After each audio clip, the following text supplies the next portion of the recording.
मनोज जरांगेंची प्रकृती खालावली। आमरण उपोषणामुळे मराठा आंदोलक मनोज जरांगे पाटील यांची तब्येत प्रचंड खालावली आहे। सार्थकांच्या आग्रहानंतर अखेर मनोज जरांगे यांनी उपचार घेतले आहेत। गेल्या 9 दिवसापासून मराठा आंदोलक मनोज जरांगे पाटील यांचा अंतरवाली सराटीत आमरण उपोषण सुरू आहे। मनोज जरांगे यांची तब्येत खालावत चालली आहे। तब्येत खालावत असतानाच आज मनोज जरांगे यांना मध्यरात्री सहकार्यांच्या आग्रहाने सलाईन लावण्यात आले आहेत। आंदोलनस्थळी आंदोलकांनी उपचार घेण्यासाठी आग्रह धरला होता। अखेर रात्री 12 वाजता डॉक्टरांनी त्यांना सलाईन लावले।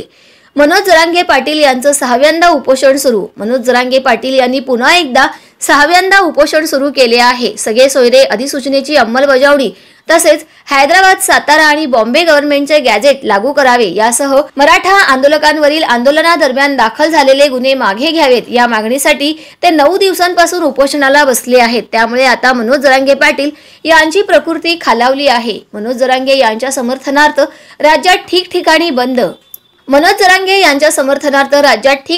बंद पाळण्यात येत आहे। नांदेड, परभणी आणि लातूर जिल्ह्यांमध्ये सखल मराठा समाजाच्या वतीने बंद पाळण्यात येत आहे। तसेच परभणी, सोलापूर जिल्ह्यात बंद पाळण्यात आला। आज देखील विविध मराठा संघटनांनी बंदचे आवाहन केले आहे। तसेच नांदेड शहर आणि नायगावमध्ये तेथे देखील बंदची हाक देण्यात आली आहे। तर दुसरीकडे ओबीसींकडून धनगर आणि बंजारा समाजाचे देखील ठिकठिकाणी रास्ता रोको आंदोलन करण्यात येणार आहे।